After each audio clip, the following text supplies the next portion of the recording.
Hello, Mr. O here, and now I'm going to just show you the final techniques that I like my students to experiment with if they need it, depending on what kind of pictures they're doing. I got my fan brush wet. As you can see, it's separated. You might think, oh, that's terrible. No, actually, that's going to be quite perfect on a couple.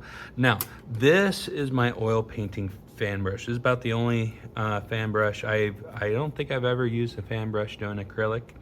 So I'm gonna probably make a few mistakes, but don't worry.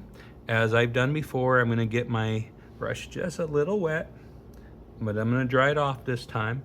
I'm gonna get some paint and just load it up. As you can see, it's loaded up, and I wanna just show you something. If you take a look at that, what are you seeing? You're probably seeing grass. And one of the nice ways is pulling. Now you can just use the side of it, and you see how I can get some strokes, almost like the dry brushing. And you can do that on here. And then of course, the most famous way of using, if you're wondering why I'm not using this, these bristles are more for oil. They can be used for acrylic. Is what you've probably seen from Bob Ross. I need a little more green instead of just yellow. And where you can kind of just do a little swoosh, and I got them backwards, and you can just start creating the evergreen tree. And by swishing, it creates different effects. Let me get a little white to make that easy to see. And you can create your evergreen, and I hope you're starting to see it come together. And usually when you do like something like this, you do want one side to be whiter than the other. Kind of creates a light effect. Got a little too much paint, but guess what? It's okay. In painting, what makes it great is the ability to blend, and look at that.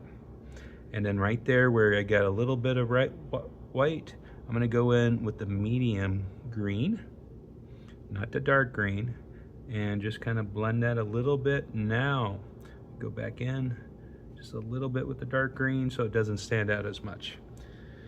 And that's the fan brush. Now, like I said, you can make this effect depending on the size of your painting.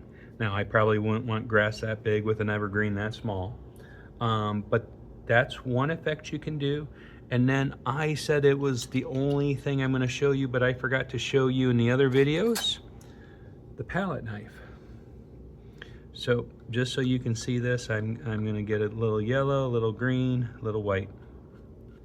And I don't care if I'm mixing pretty good. Now this, I want to make sure, you notice I'm using a scrap paper, and I can make different effects with my palette knife.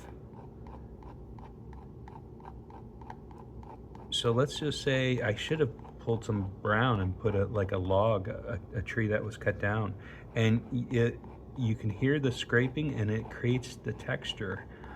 This is how some of those paintings have some awesome texture.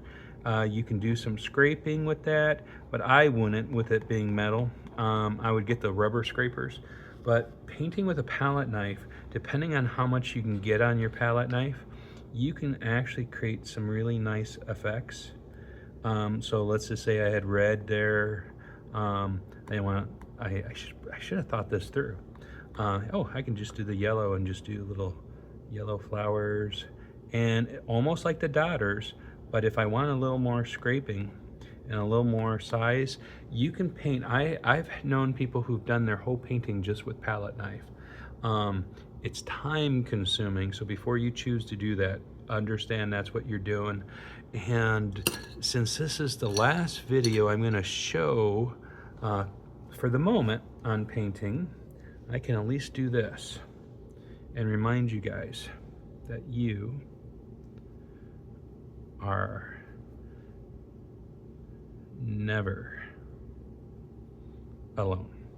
I hope you guys enjoy just the bare basics of this, And, comment below about what other techniques. It does take me a little time because I'm focused on teaching lessons and stuff, but you guys are amazing. You're wonderful. And thank you for watching us. Bye-bye.